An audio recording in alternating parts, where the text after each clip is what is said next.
আহা, গাংমরলার ঝালের দেখো কি সুন্দর বাহার। ভাতের সঙ্গে হবে আজ এটা দিয়েই আহার।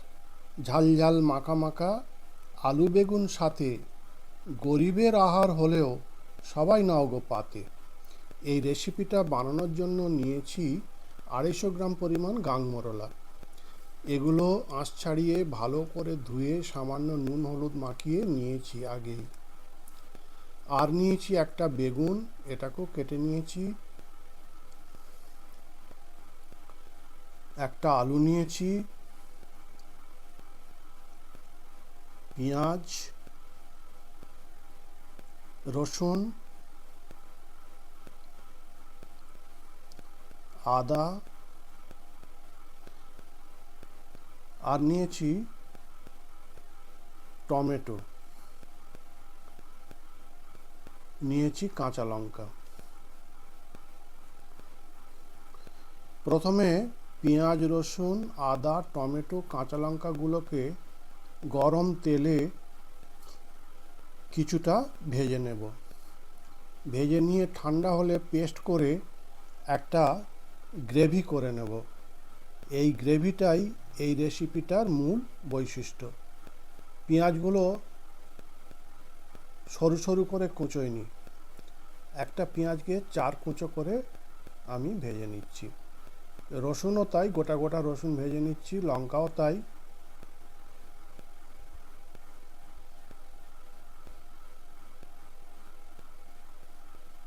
মোট কথা হাফ ভাজা হবে।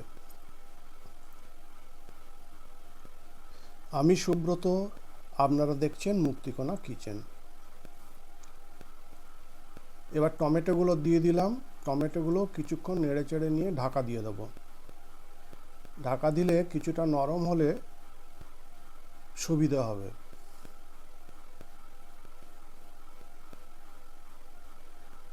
পেঁয়াজ, রসুন, টমেটো সব ভাজা হয়ে গেছে। এগুলো এবার তুলে নেব, তুলে ঠান্ডা করতে দেব। এবার কড়ার যে বাকি তেলটা ছিল ওইটাতেই মাছগুলোর মধ্যে কিছু মাছ নিয়ে ভেজে নিচ্ছি। একসাথে সব মাছ দেব না, সব মাছ একসঙ্গে দিলে ভেঙে যাবে, কড়া থেকে তুলতে অসুবিধে হয়ে যাবে। গাংমরলাগুলো আমাদের পুকুরের দেশি মোরলার থেকে একটু বড় বড় এবং এর গন্ধটাও আলাদা। এগুলো ঝাল ঝাল খেতে ভালো লাগে।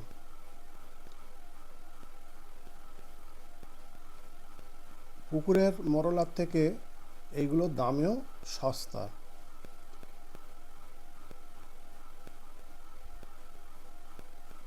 এগুলোর আঁশ ছাড়াতে কোনো অসুবিধা হয় না, ছাড়ানোর কিছু নেই, মাছগুলো শুধু আঁশ ছাড়িয়ে নিলেই হয়।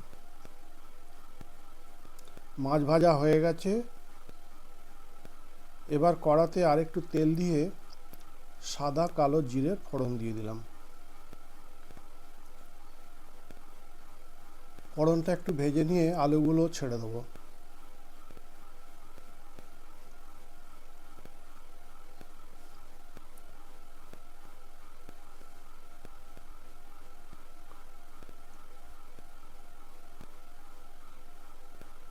আলুগুলো একটু ভেজে নিতে হবে।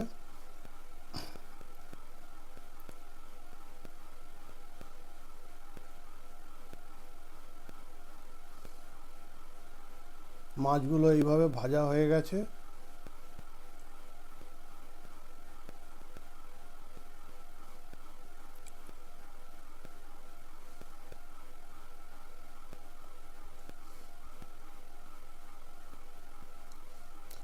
এবারে মিক্সিতে পেঁয়াজ, রসুন, আদা, টমেটো, কাঁচা লঙ্কা এগুলো পেস্ট করে নেব। ঠান্ডা হয়ে গেছে।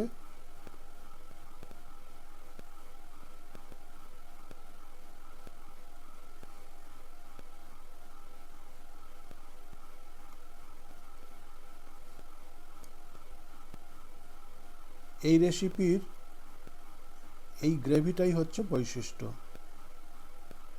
এইটা দিয়েই রান্না হবে। দেখুন পেস্ট হয়ে গেছে। এবারে আলুটাও প্রায় ভাজা ভাজা হয়ে গেছে। এতে দিয়ে দেব বেগুনগুলো, এবার দিয়ে দিলাম। বেগুনগুলো তো ভাজতে বেশি সময় লাগে না, সেই জন্য বেগুন পরে দিলাম। ক্যাপসিকাম দিয়ে দিলাম। এবার নুন হলুদ দিয়ে দেব, দিয়ে ভালো করে নেড়ে চেড়ে কষিয়ে নেব।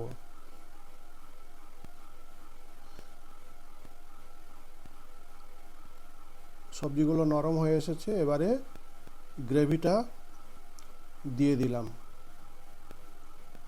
পেঁয়াজ রসুন আদা টমেটোর যে পেস্টটা ছিল এতে একটু জল অ্যাড করে কড়াতে দিয়ে দিলাম।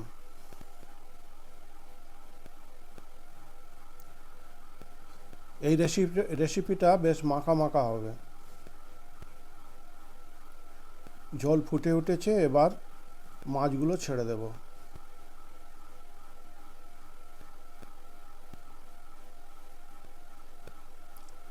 সঙ্গে কিছু ধনেপাতা কুচিয়ে দিয়ে দিলাম।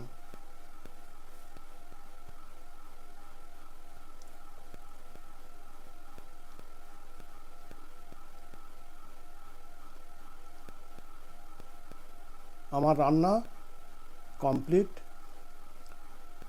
গরম গরম এমন রেসিপিটা একবার আপনারা খেয়ে দেখুন, আমার অনুরোধ রইল। এবারে সার্ভ করার পালা। গরম গরম সার্ভ করুন। ভিডিওটা ভালো লাগলে সাবস্ক্রাইব করতে ভুলবেন না প্লিজ। নমস্কার।